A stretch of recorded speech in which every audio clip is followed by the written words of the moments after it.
Coming up next on Tech News Weekly, we go hands-on, sort of, with a review of the iPhone 10. Also, why The Economist is so dang good at Snapchat, why technology's biggest companies took a trip to Washington, and students are sussing out the bots on Twitter so you don't have to. All that and more coming up next on Tech News Weekly.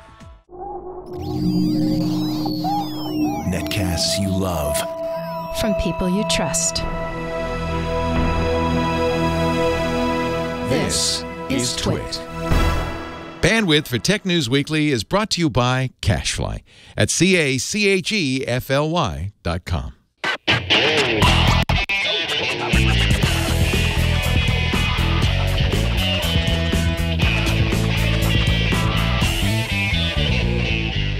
This is Tech News Weekly, Episode 5, recorded Thursday, November 2nd, 2017.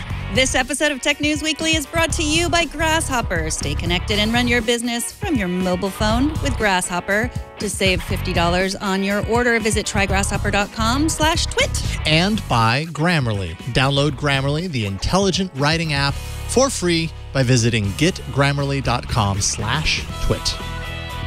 Welcome to Tech News Today. This is Tech News Weekly. Yeah, but it's today, so that kind of works.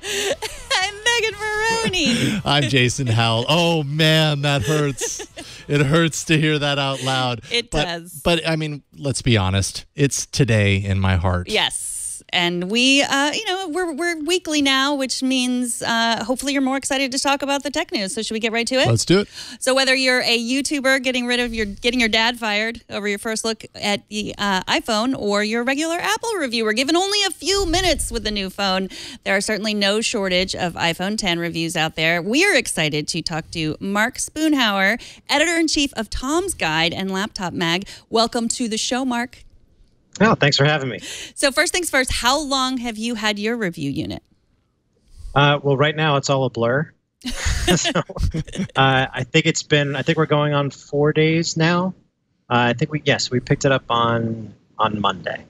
So you said it's in your review, your main review. You guys tested the battery, you tested the screen, but you said it's striking not just what Apple added, but mostly what they left behind. Talk a little bit about that. Sure. It actually reminds me, I don't know if you guys remember, the very first time that Steve Jobs showed off the original iPad. And so he sat down on the couch and he was really talking about how they were trying to remove the obstacles between you and your content. And this sort of reminds me of that in a different way. So now they're getting rid of the bezels, which everyone has complained about. The Galaxy S8 obviously got there first, and other phones since then. But there's just people who are just wedded to the iOS ecosystem and Apple, and they've been waiting for something that really looks like a new design.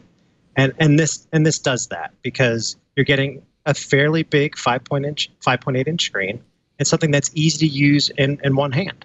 So I have it right here, and I'm one I'm always carrying the iPhone 7 Plus, and I like having the big screen, but I hate the fact that it's actually bulging out of my pocket. What do you say about the display? Because, I mean, this is the first OLED display on an iPhone. I didn't realize this because I do a show on called All About Android. We talk about Android. So, of course, the Pixel 2 has been a big discussion with OLED and blue tilt. And the other night on the show, our guest said, well, the iPhone 10, apparently some people are seeing this here as well. Did you notice this? What do you think about the display itself?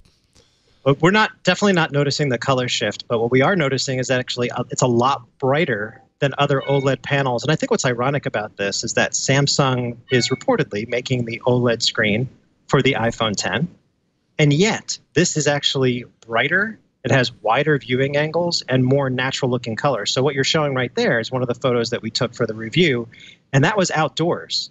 The other thing that's worth noting is that right now I have the screen turned down pretty far in order for you guys to see it. And that's partly because the screen brightness is over 540 nits. Wow. Which is brighter than the other phones that we've tested. Obviously, you can see that I'm having a little issue with the interface, and we'll get into that because there is a learning curve in terms of getting around the iPhone 10. But so far, just in terms of the screen quality, we think it's the best OLED panel on a phone yet. So yeah, let's get right into that. I mean, what is the learning curve? Why is it difficult to navigate? Yeah, well, it's partly because there's no home button, right? So you have to get used to these gestures, and just like something that very simple, like checking your battery, right? So a lot of people are talking about the notch that's right up here. And it is a little bit of an eyesore, but it's not just about that. It's the fact that you have to swipe down from the top here just to look at something like your battery percentage. Because I was looking for a way to enable that in settings, and as it turns out, you can't do that. But as you also notice, that's how you access Control Center now too. You have to swipe down from the top in order to see that. The other thing is just how you get around apps too. So if you want to, let's say, open the app switcher, there's no home button to double click now. You have to swipe up from the bottom of the screen.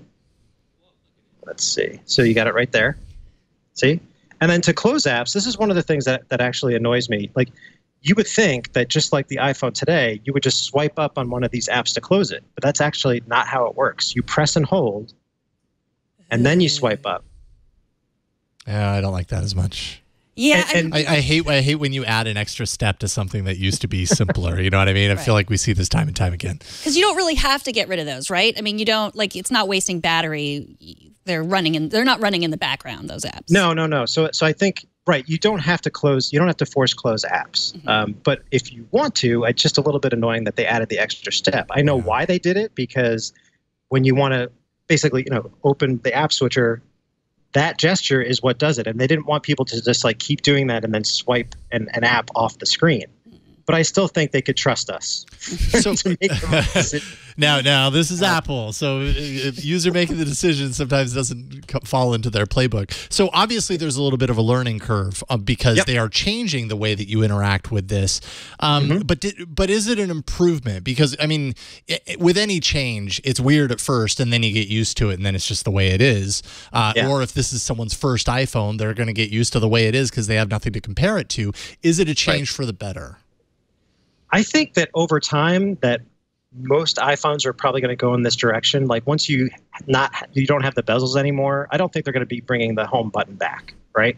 So there's going to be like a whole generation of iPhone users who are going to get used to the iPhone 10, and I suspect that this technology is going to trickle down and the gestures along with it.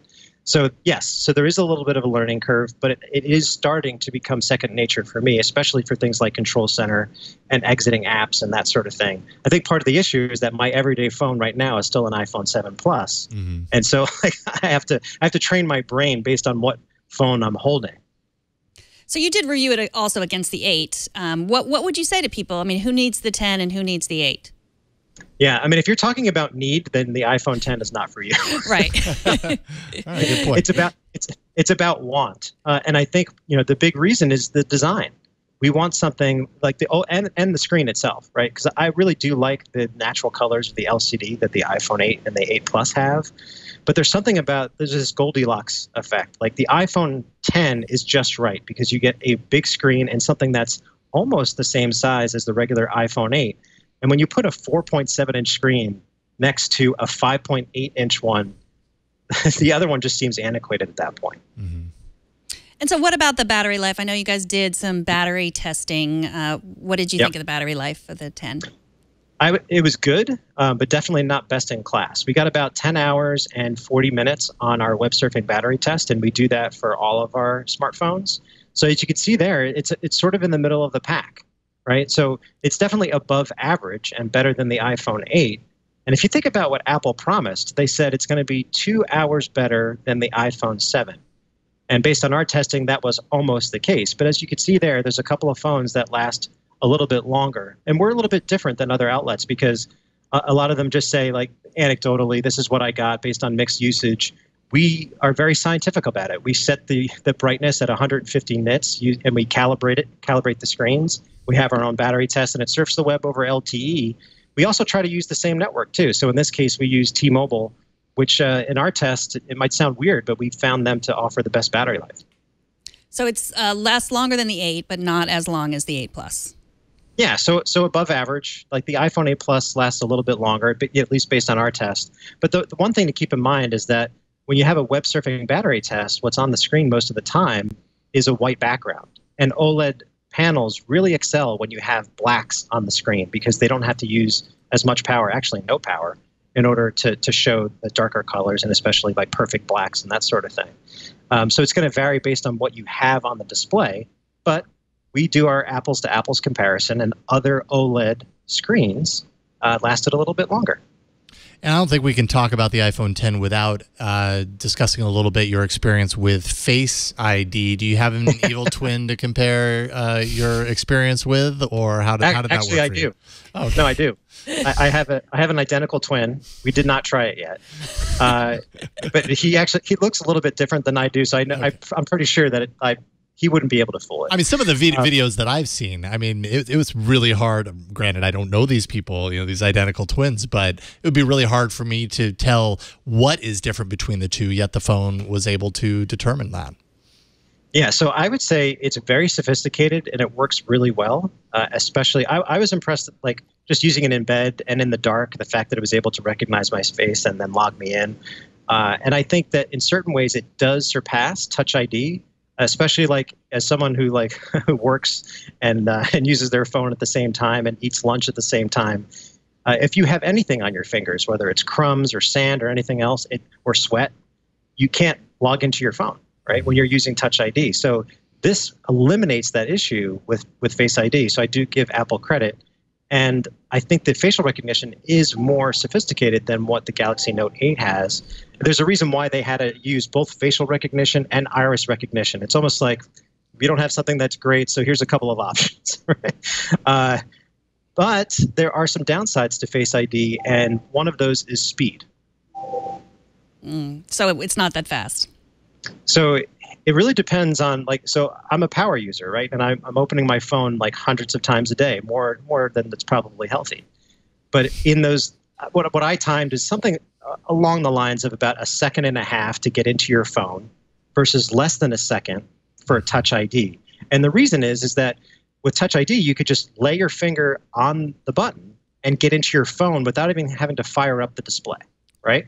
So on the iPhone X, you have to wake up the display. Even if you raise to wake the phone, it still takes a second for the screen to pop on, and then you can start, swiping up. But one tip that I have for folks when they get the iPhone X is that don't wait for that little icon to unlock at the top of the screen that tells you that Face ID has worked. Just start swiping up because it's already trying to recognize your face. And I almost never tripped up the iPhone X that way. So it's a nice little tip. I was going to say just take a deep cleansing breath while you're waiting. Yeah. Maybe ask yourself, do I need to open my phone 100 times a day? Yeah, to take some me time. Yeah, exactly. 1 second every single time you get into your phone, that adds up to a lot of me time. Yes. Yeah. Well, Mark, so thank you. I know it sounds nerdy, but That's a good tip. but I do think it adds up. I do think that the True Depth camera offers a lot of other cool features, and we can get into Animoji, but I'm also curious to see what developers do with it too. Yeah. So you like the camera? It's been taking some good pictures, and you've been sending some Animoji to people? Yeah. We actually did a face-off between the iPhone X and the Pixel 2 in our limited amount of time with both phones, and they tied. So they both excel in different areas. So what you can see right there is that was a portrait shot that we took, not with the front-facing camera, the back camera. And one thing that we think that the iPhone X, one area where it excels, there's actually two things that you're seeing in that image. I actually like the warmer skin tones from the iPhone X. And also the bokeh effect from the dual lenses is more natural on the iPhone X than it is on the Pixel 2. And that's because Google is using software. They're processing the image after the fact. But the other thing that you're showing right there is me at a local bar. And there's a huge difference in low light performance between both phones. You see how the candle is blown out with the iPhone X, and then it's not on the Pixel 2? Oh, yeah. Yeah, it looks good. It's definitely got a little bit of grain in both issues and in both samples. But, yeah, I would agree. You get a lot more depth of information on the Pixel 2 comparatively in the low light. When we do photo face-offs, we really try to declare a winner because, frankly, it's just more fun and you get more comments. But in this case, we really went back and forth, and it was a dead heat between both phones. But I do think that Apple has a little bit of an edge here in imaging because you get a 2x optical zoom. And you don't get that with the Google Pixel 2, but you do with the Galaxy Note 8. Well, Mark, thank you so much for joining us. Mark is the editor-in-chief of Tom's Guide and Laptop Mag and is M. Spoonhauer on Twitter. We look forward to reading more of your hardware reviews. Thank you so much for joining us. Thank you, Mark.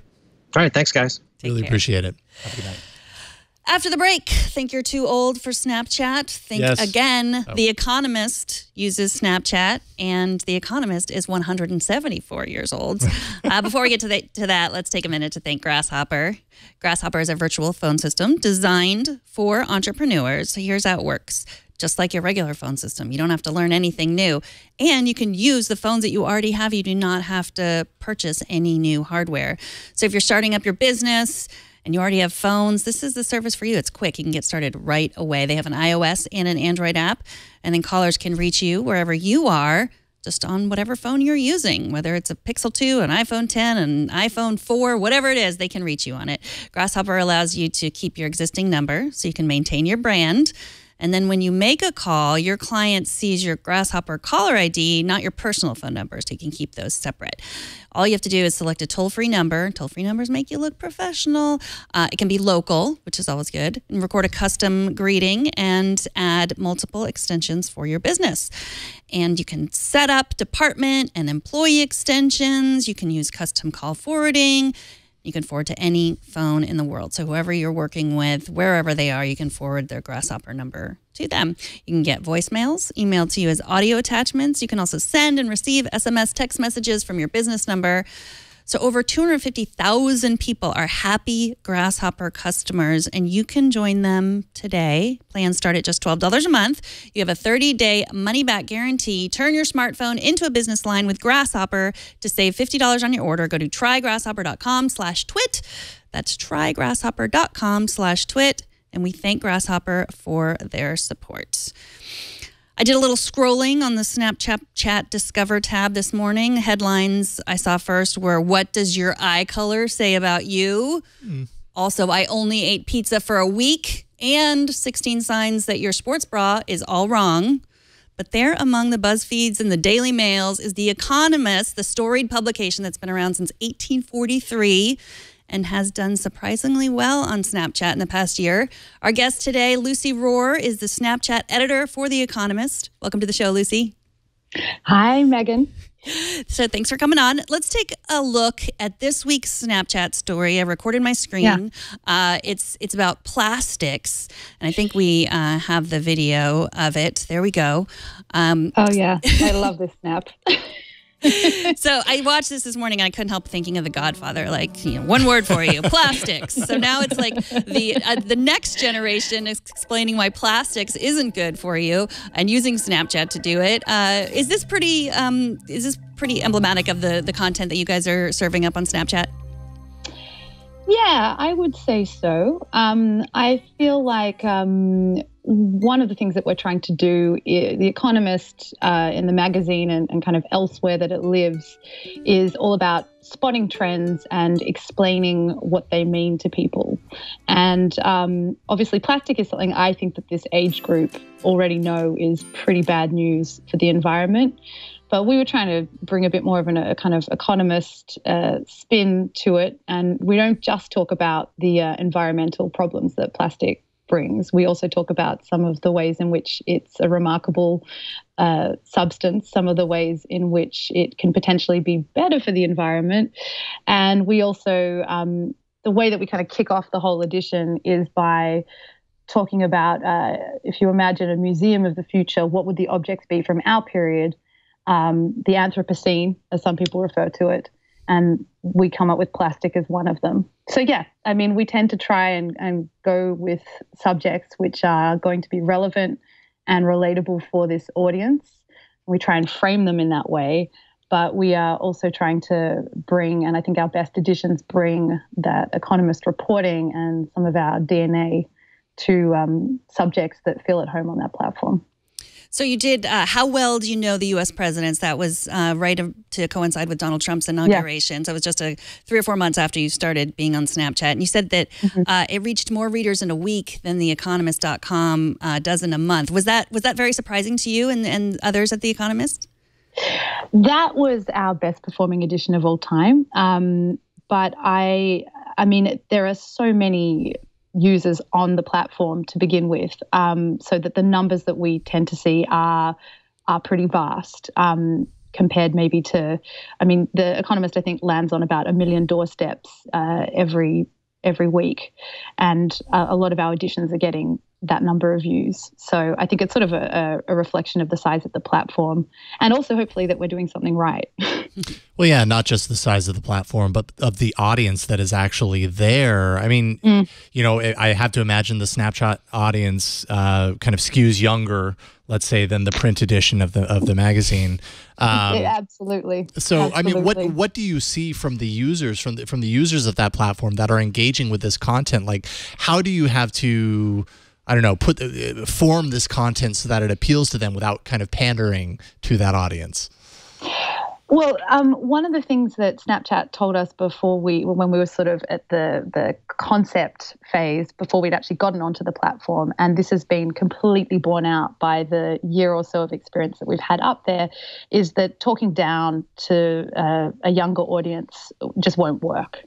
And I think that instances, I would like to think that we've really been pretty good at that most of the time, but if we do dumb things down, on the rare occasions that we might have done that, I think we get punished for it. I think that, I mean, so that's one thing that I would say about that. Mark, can you? I sort of feel like I've kind of lost the question, if you don't mind. No. I think you answered that. I mean, it's obviously a different type of audience that you get through there, and you know, I think when you're taking a legacy brand and, you know, content that you're already formulating around one delivery mechanism, say at a magazine or even different social networks, like that's what I'm kind of fascinated with, is this trend towards creating different ways to deliver the same content in all of these different ways. I mean, it sounds like a lot of work, but obviously it's working for Snapchat. Are you doing this on other platforms, and is it working as well in other ways? We are doing it on other platforms. I mean, we've had like a big Facebook presence for some time. We're also on Instagram. We're on Line. But from my experience on Snapchat, I think it is actually a lot of work, because there are parts of our voice that translate really well for the platform, and then there are bits of what we do that probably don't. So the really dry, abstract stuff that we might cover in the paper, it's not particularly visual, and obviously Snapchat is first and foremost visual, much the same way that Instagram is, for that matter. But just talking about Snapchat, we want to think about things that are going to work visually. But then we also, and I was talking with Megan about this previously, when we were sort of ramping up to getting on the platform, we spent quite some time thinking about the specific bits of our voice that would work well for both the platform, the audience, so the sort of rough demographic, and these 10-second disappearing videos. I mean, it's a very specific amount of time that you've got people for. And that was a really interesting exercise, because, as I said, there are parts of our voice that work, and then there are parts of our voice that don't work. The bits that work are, and I think that really they probably work across all of the different social media platforms off the top of my head. And the bits that work are our acting as a sort of trusted filter. So obviously there's a ton of news out there now more than ever. I mean, Megan, you were saying that you were looking at the Discover front pages this morning, and you've got news coming from every single which way, whether you're our age, whether you're 13, whether you're 22, a lot of noise. We like to think, both in the paper and on this platform, that we're a kind of filter for that noise. So the President's Edition is a good example of that. We're not just going to tell you about, why you should be worried or not about Donald Trump being inaugurated. We're also going to tell you sort of what you should be looking forward to, and we're going to give you some history and some context. And that's something that we've done in the paper. I don't know if we've done it for 174 years, but we've done it for a very long time. And another part of our voice I feel that works well is something that we have done for 174 years, and that's campaigning on causes. So The Economist was set up in response to the Corn Laws in 1843, as Megan mentioned. But since then, we've championed all sorts of different liberal progressive causes. So gay marriage, legalization of drugs. We think that prostitution should be decriminalized. And we thought, when we were sort of working out, well, what bits of us are going to work for this younger audience in particular, being a sort of champion of progressive causes and also explaining why we are and why those are, here we go, thanks, you brought up what was the war on drugs, which is something that we originally editorialized on that back in 1988 on legalizing drugs. And so these are subjects which we think, or rather, like a tone that we think has an appeal for a younger audience. Mm-hmm. And then the other thing is that we're kind of a trend spotter. So I can see you've brought up the North Korea edition. This was the second edition that we published when we went up on the platform, and that was back in October of last year. And for me, again, this felt very economist-y because, North Korea was in the news, but it wasn't dominating headlines the way that it has done for the past 6 months or so in particular. So this felt like it was kind of on people's radar, but we were putting it really front and center. And the way that we framed that on Snapchat for this age group was how scared should you be of North Korea?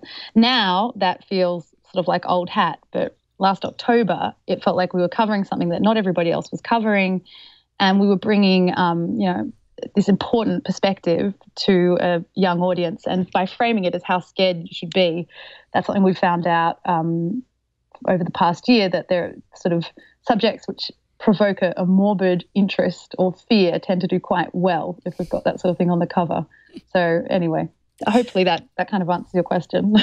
Absolutely. So as someone who's been creating content, I know you've been creating content for decades, and we have too. When Snapchat first became popular and there were people putting content up there, my first thought was like, but then it disappears. And I'm just I'm even though we used to do a daily show, we put content out and it basically disappears. Like you can find it on YouTube, but it's the idea that it is somewhere. What happens to your content after you're done with it, and is that an issue? Where do you feel like I'm putting all this work into something that's going to disappear after today?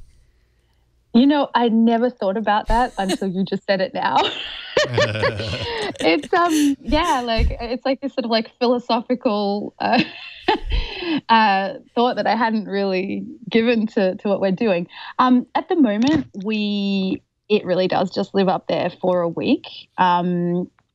We are thinking about ways that we might be able to repurpose it on some of our other platforms, but for the time being, really, it's because the format for Snapchat is so specific. It's, it really doesn't easily translate to if we said, oh, we really like this fact or fiction. It's like a feature that we have in all of these editions.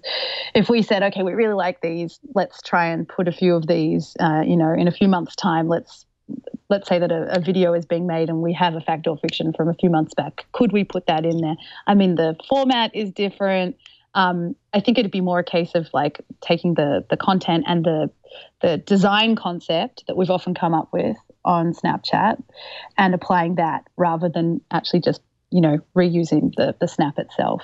So I think that there are learnings, which is a terrible jargony word to use, but there are definite takeaways in terms of tone of voice and visual identity that we're probably playing around with on this platform that we can experiment with and see if they're sort of going to work and be a good fit on different platforms. But right now, I'm just zen. We're making these editions and after a week, that's it. Yeah. Yep. Yeah, I don't know why that is so hard for me, but yeah. So what's next? Like augmented reality? Can you put like Kim Jong-un in your living room? Oh my God, please make that happen. Yeah. Oh goodness, I hate to think. What's next for me, or what's next for our Snapchat offering? I guess, are you guys looking at new technologies, or is this, are you just kind of focusing on Snapchat at this point? Well, as I said, we have established presences on other social media platforms, and I think that probably like most publishers, we're always interested in experimenting if it makes sense to us. For Snapchat for the time being, I think it will be just that. It will be ongoing experimentation. I definitely don't think that we've kind of cracked the formula for The Economist on Snapchat. But yeah, in terms of sort of other stuff, I mean, Snapchat wasn't Snapchat Discover didn't exist 2 years ago, to my knowledge. So who knows? Your guess is probably a far better informed one than mine. Well, that's what I think. You'll have the augmented reality Snapchat hot dog in the next issue of The Economist. That's what I foresee. Yeah, so you're seeing that like, yeah, we'll start taking stuff from Snapchat, and you're going to open up your hard copy of The Economist, and this sort of like holographic image is going to hover over it. My parents would love that when they got their magazine delivered. Well, Lucy, thank you so much for joining us. Lucy Rohr has been working at The Economist for a decade and is now the Snapchat editor. You can subscribe to their channel on Snapchat. You just shoot your camera at the snap, and it does its like thing. Magic. Yes. Thank you, Lucy. Thank you, Lucy. See you guys. Bye. Have a good night. All right, feedback time. Brian wrote in to say, in regards to the gentleman you had on talking about the dash cam technology he was working on, there are systems already on the market. You don't just want to monitor red light infractions, but poor driving habits. At some point, Uber and Lyft, for that matter, are going to have to get ahead of this issue and start monitoring their drivers. Our office took a tour through a trucking company that uses a service where they have a camera in every truck. If there's a sudden motion swerving left or right or sudden deceleration, the camera will send the previous 30 seconds and continue sending the recording until the truck either stops or is back to regular motion. There are services like Janus Cam and Likes. Is it Likes video service? That's kind of hard to say, but there are services out there that aid in this. So good company, I suppose. Mm-hmm. All right, up next, thank you for writing, by the way. That's TNW@twit.tv if you have thoughts and you want to let us know. Up next, we check in on the Senate hearings where technology's biggest players have been under the microscope all week. But first, we want to take a minute to thank the sponsor of this episode, and that's Grammarly.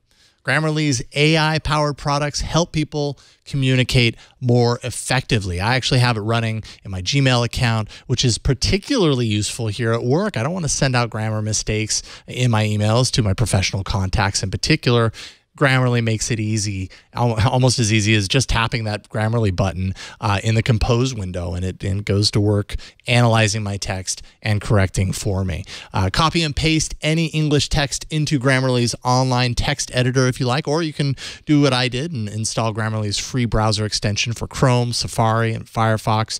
Grammarly corrects hundreds of grammar, punctuation, and spelling mistakes while also catching contextual errors. That's really hard to pick up on usually. Improving your vocabulary and then also suggesting style improvements.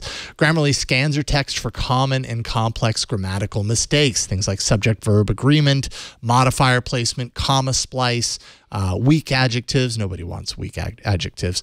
Missing articles.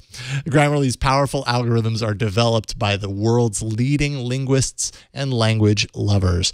Improve your skills with Grammarly's detailed explanations for all your mistakes and weekly progress reports if you want to check in and see how you're doing. Maybe you're improving over time thanks to the advice you get through Grammarly. You can write confidently and mistake-free on Gmail, Facebook, Twitter, LinkedIn, and nearly anywhere else that you write on the web. Be sure to check out Grammarly's Facebook and Twitter accounts for fun grammar tips and discussions as well. You can follow along there.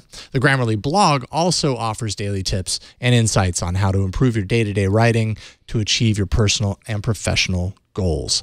So check it out for yourself. Get started. You can join more than 10 million happy Grammarly Chrome users today. Just download Grammarly now for free. Just go to getgrammarly.com/twit. That's getgrammarly.com/twit, and we thank Grammarly for their support of Tech News Weekly.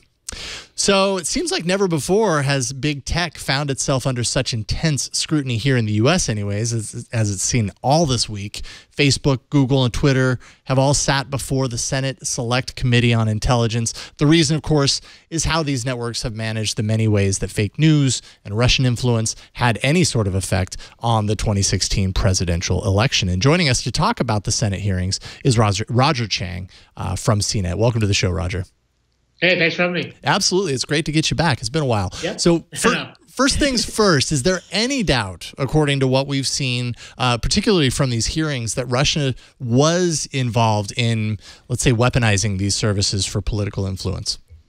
Yeah, at this point, after the 7 hours of testimony, I listened to no. There, I think all doubt is eliminated in regards to Russia's involvement in the U.S. elections, and beyond that, a point was made that a majority of the money being spent on ads came after the elections. So this is a campaign that's still going on now. Right. It was effective before, and it continues to be effective until these technology companies make changes, which is kind of what this is all about. What has been the biggest criticism or focus in the hearings that's aimed at these companies and how they did business during this time and continue to do business?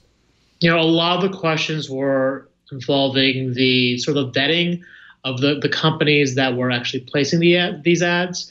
There were a lot of questions. Senator Al Franken in particular had a number of pointed questions about why these companies would take foreign currency, and specifically rubles, for political ads, which is not something you could normally do with traditional media. But the thing of it is, these companies didn't have a great answer. While these folks were lawyers, a lot of times they were trying to break it down into sort of the technical nuance of why they should or shouldn't be taking foreign currency, when these senators really wanted yes or no questions, or yes or no answers, or clearer answers. And so I think that part of the process, they got a lot of those questions on that. I think the senators expressed a lot of frustration over the lack of answers there.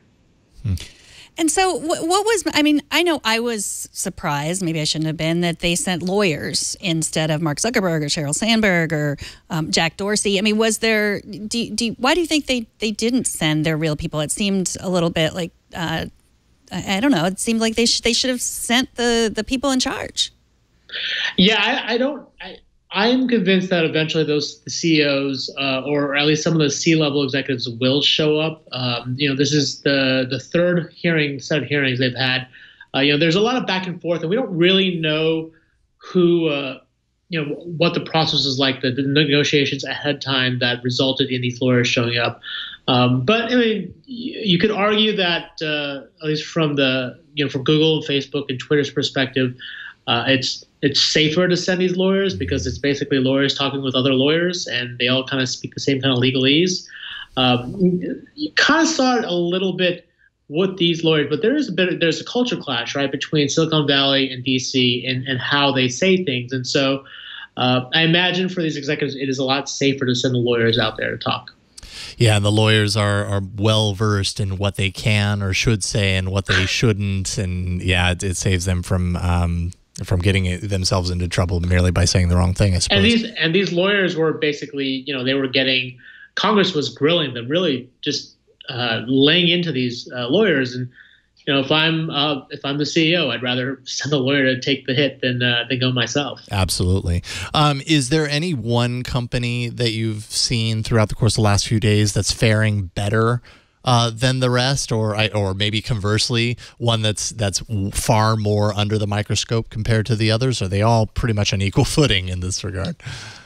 No, it was clear that Facebook really took the brunt of the questions. In fact, the lawyer Stretch Colin Stretch took the brunt of the questions, and he seemed to be the ringleader, answering a majority of the questions. Oftentimes, you heard Google and Twitter say, "I agree," "yes," or I concur.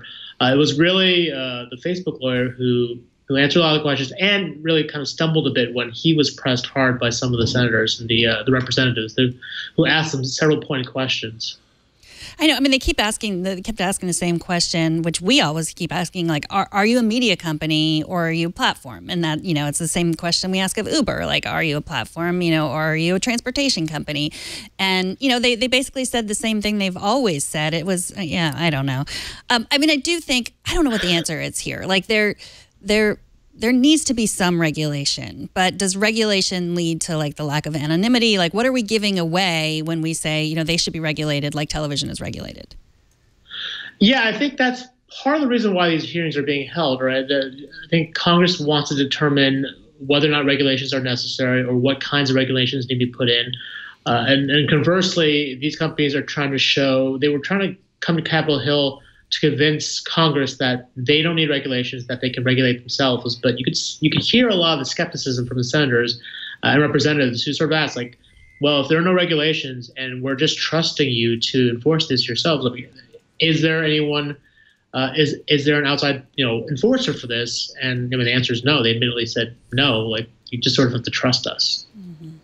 What there have been some things that they've been not willing to answer, things that come down to financial questions, namely how much they've made off of supporting some of this disinformation from those campaigns with legitimate ad sales, or how much money they're devoting to police the platforms. What does that tell you? Are they being sincere here? Do they have true intentions based on what you've seen to address this, or why are they deflecting on that?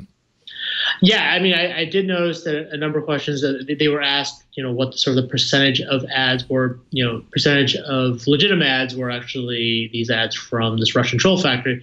They didn't have any good answers, and I don't know if they necessarily could have gotten them, but it was clear that they weren't fully prepared for this presentation. They weren't fully prepared for the hearings or for the kind of grilling that they got, and so I think it's frustrating because I think a lot of folks, including us, were looking for answers and we didn't really get them. Yeah. Well, I mean, we're after we talked to you, we're talking to two guests of Berkeley students that made like a bot detector on Twitter. Like, it was, they're very smart guys, but if they could do it, why can't Twitter do it? I mean, I know we're talking about a little bit different because this is bots versus ads, but I mean, there is an extent of what you guys are very smart. Why didn't you know this? Yeah, and Twitter in particular, they said that 5% of its user base are bots, is what they said is broke down.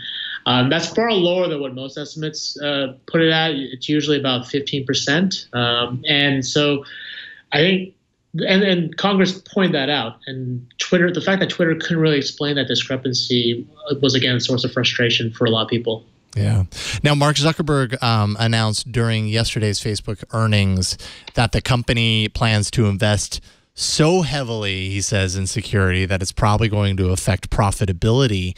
Do you think this is a tactic that all of these companies, and probably more, are going to begin to take? I mean, the looming threat of regulation, it seems to be getting bigger and bigger, that cloud. So they want to do everything they can to take care of it themselves so that the government doesn't step in to take care of it for them, right? Yeah, that's exactly it. The timing of that statement definitely wasn't a coincidence. They saw the heat they were getting, and Zuckerberg, made a pretty firm commitment there, and a dramatic one, saying that it would cut into profits, and he would be fine with that. And yeah, I think to your point, that's exactly what these companies are going to say, and hopefully do, to basically stave off any kinds of regulations. That's basically the worst nightmare for them. Right. And then finally, of course, now you have folks who are in the Senate hearing following this closely. Is it wrapping up at this point? What comes next at this stage? So the hearings have wrapped up. My reporter is actually back from DC already. And I believe there are more meetings, and I think they're waiting for, at this point, answers to all the follow-up questions that the congressman asked. And at that point, I think that investigation keeps rolling forward. And then I believe the committee is supposed to make a report eventually, but they're still waiting for additional facts and information from these companies. Well, it's an interesting time for big technology right now. There's a lot of shift happening in kind of public perception of these companies, and whether they're good, they have good intentions, or whether they're just out to make money or whatever, along with this, this kind of government scrutiny.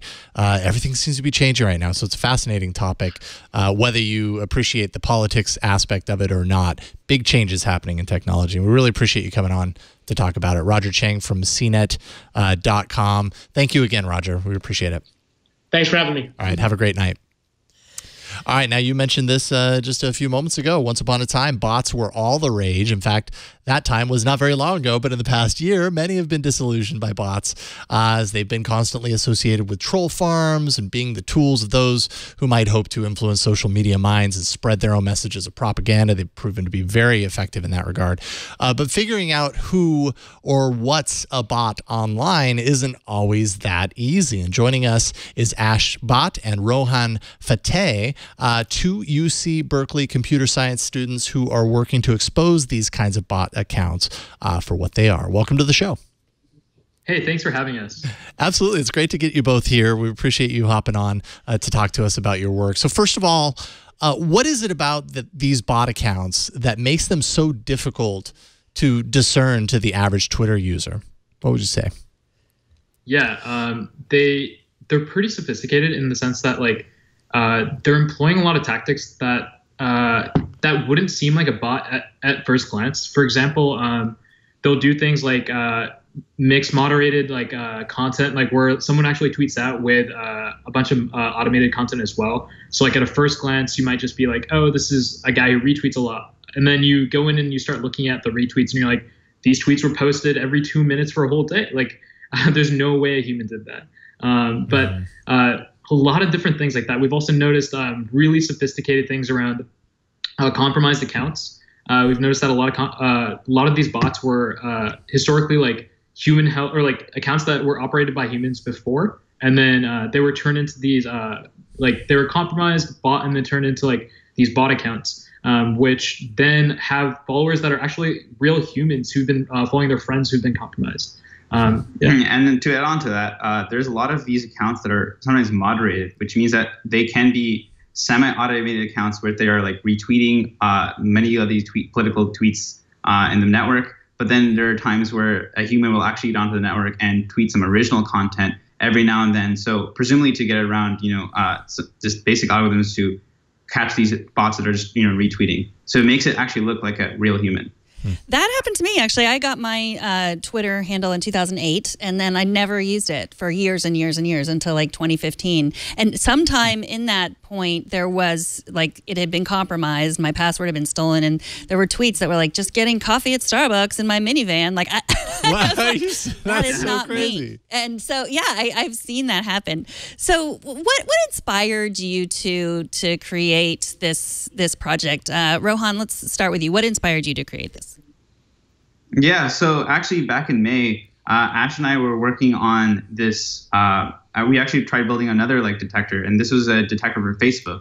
And what we noticed is that there was a lot of this talk about fake news, a lot of news, basically a lot of news was on Facebook, and a lot of people thought that this was disingenuous. There were a lot of claims against that Facebook was promoting this fake news. So what we decided to do is we tried to build a classifier that would identify these news articles and put our own input. We would actually research this stuff up and identify the user if this was fake news or not. We'd also try to give a political bias estimate of these articles as well, so that users could be informed whether they're only listening to one side of the story or the other, and hopefully that they would be able to reach out and check the other side as well. And we basically had this algorithm on Facebook, and from there, we got a lot of attention there, and a lot of people really loved the tool. We decided to move on to other social networks, and one of the other things we tried to apply it to was Twitter.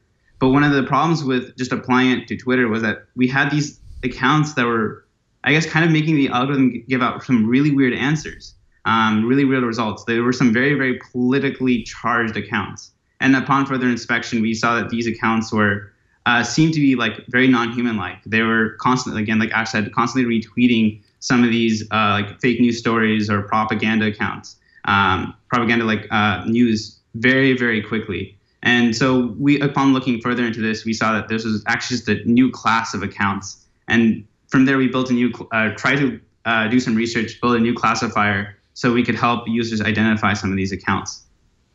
And of course, a lot of the work that you've done, at least on the Twitter side of things, has resulted in a Google Chrome browser extension called botcheck.me. Tell us a little bit about what that's doing behind the scenes, how that's kind of how that's such an effective tool. Yeah, definitely. So what's happening with botcheck.me is that we have a website and a Chrome extension. You can install the Chrome extension and it'll start applying these buttons to all the tweets on Twitter. You can hit the button and it'll essentially tell you what our prediction is. But essentially what's happening in the background behind this Chrome extension is we have a server running a model, a machine learning model.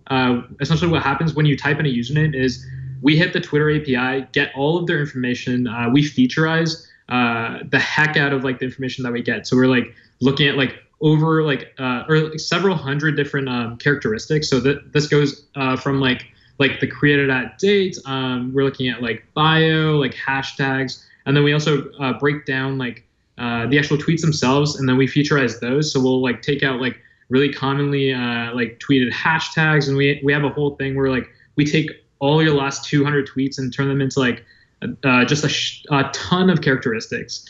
And from there, we vectorize that, and we're able to feed that into our machine learning model, which then outputs a result, which we serve to our user. And what about false positives? I imagine it's not 100% accurate.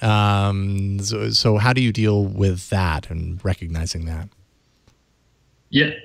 Do you want to go for it? Yeah, sure. So we have some false positives, and a lot of these, for the most part, it seems pretty good. We've had a couple thousands of queries, and for the most part, most people seem to be like agreeing with the results. But we do have ideas that you can hit a disagree button on the Chrome extension, and the mod will take that into account, and the model will essentially learn from these different accounts that are being misclassified, and we can get a better and better model as this goes on. Yeah, and like the really cool thing about it is that in the past day, the model has actually learned. So we launched like I guess 48 hours ago now, and like in that time period, people have been hitting that disagree button, and we've been applying heuristics to just look at these like users that have been disagreeing with our model, and then applying those changes to a new training set, which we then like have outputted as a new model. So like you'll notice that the accuracy continues to improve as more and more people use it. We should be specific that these are like propaganda bots or not. I mean, there's some bots that are good. Like I have a lot of bots that I follow that remind me to take a drink of water when I'm on Twitter too much, or tell me when Donald Trump likes a tweet, just because sometimes I get entertained by that. So there are some good bots.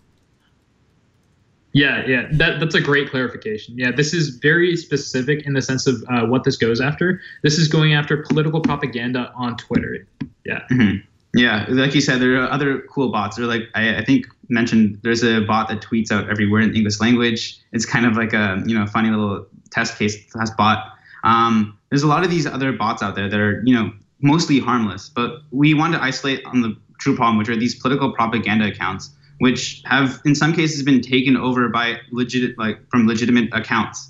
And so someone that you may have followed 4 years ago is now tweeting some of these political propaganda, some of it's fake news. And as you're scrolling down, you might see this news and you might actually believe some of the cases. So we just want to make sure that these users who are using Twitter can understand what's going on in their network and what are the news that they see. Have you, in your work in this regard, have you heard from Twitter? I mean, it's kind of surprising that that Twitter wouldn't be doing something like this on its own. Are they aware of the work that you're doing, and have they been involved with you at all?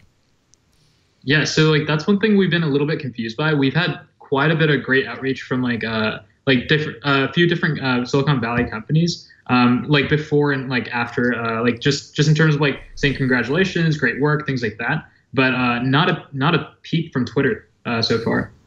That's really funny. I mean, because did they know that you were invited to WWDC when you were 16 years old, Ash? I don't know. And that you had dinner with Steve Wozniak?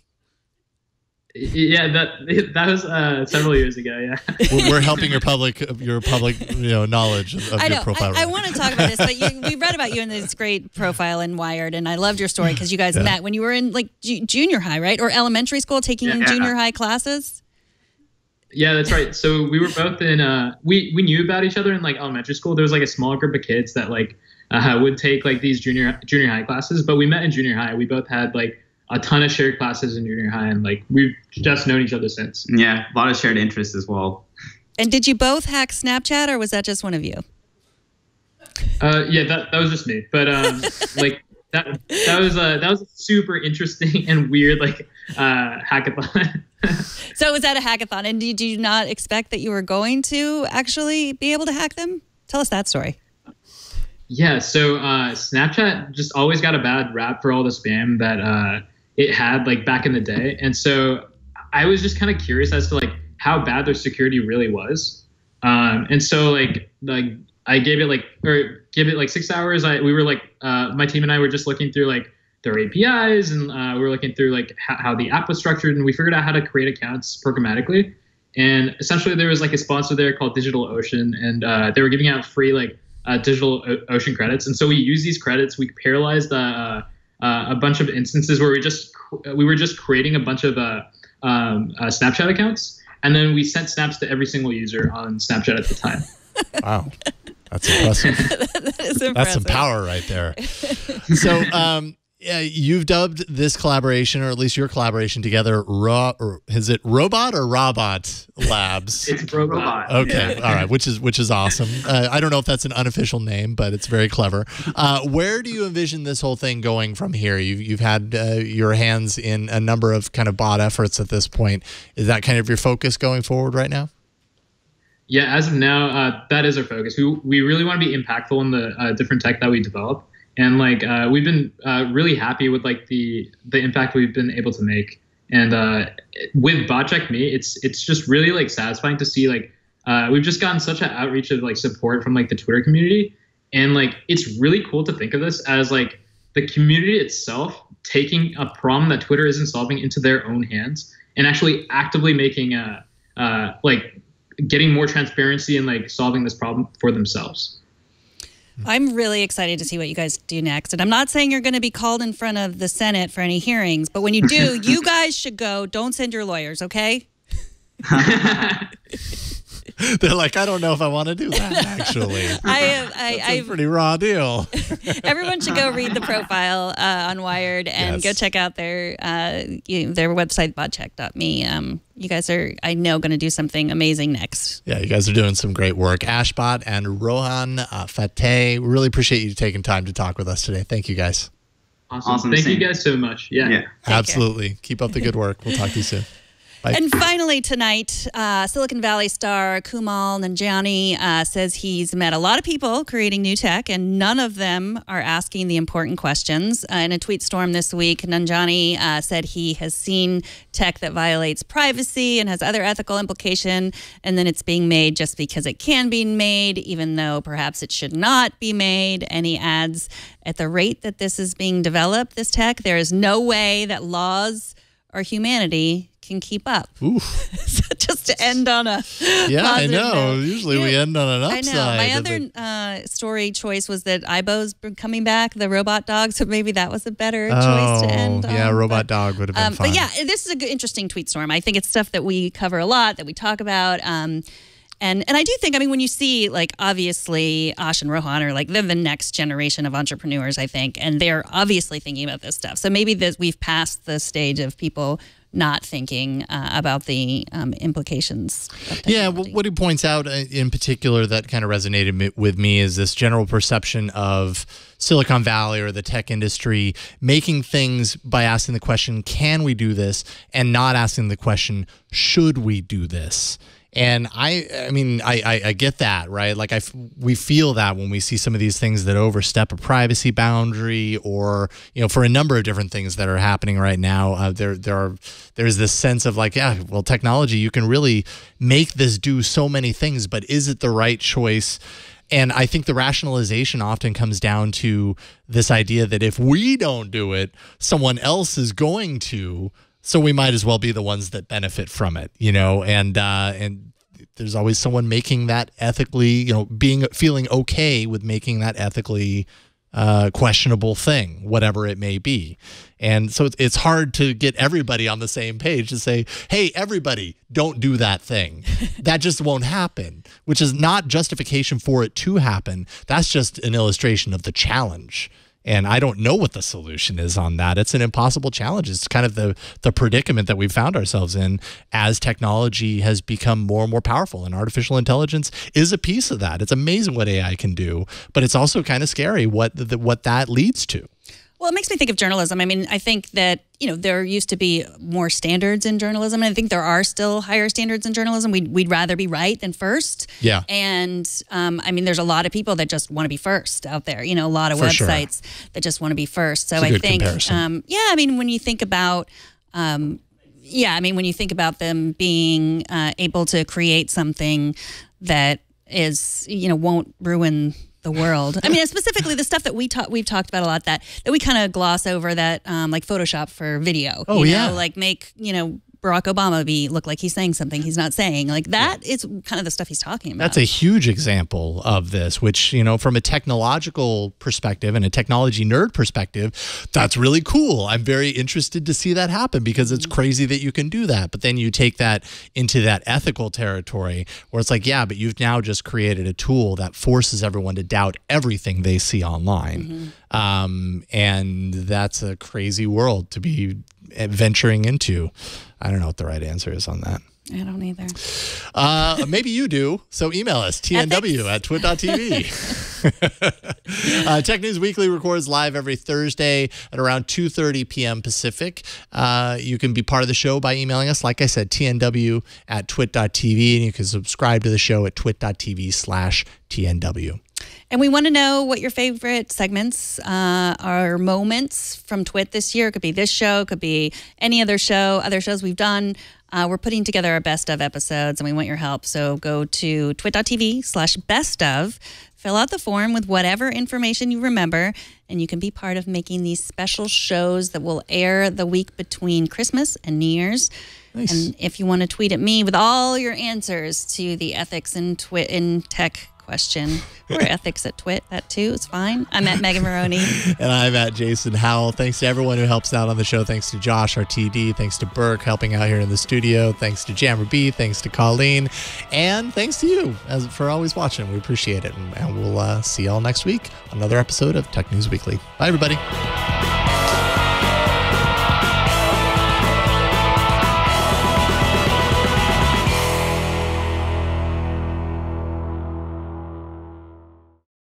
Hey, Bleak from the chat room just gave us a review on the iPhone 10. I think this is required viewing for anyone interested. So here you have it, iPhone in all of its iPhone XE glory. So it is a fingerprint magnet, as you can see. Oh, man. Pretty ridiculous. The most important thing is an emoji. So, the most important thing. What should I be? I'm gonna be robot. Should I be the robot? Yeah. It's a bit hard to capture while you're doing it. Let's try the cat. How are you, Mr. Cat? Ooh, the cat's quite cute. You ever wonder what Bleak looks like? This is what Bleak looks like. An emoji cat. Now I know what Bleak sounds like.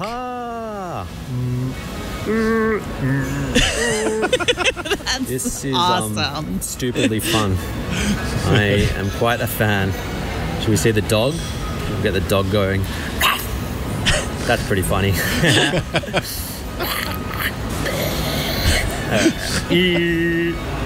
Yeah, it's pretty funny. What else we got in here? Apple. The of ever course. popular poop. Pretty funny. Apple Store employees must love this because everybody comes in there and flop my bunny ears around. They do exactly this. Flop my bunny. Make a fool of themselves. Right. Yeah. Well, yeah. So, was good point. An emoji worth $1,500? Probably. Have fun, guys.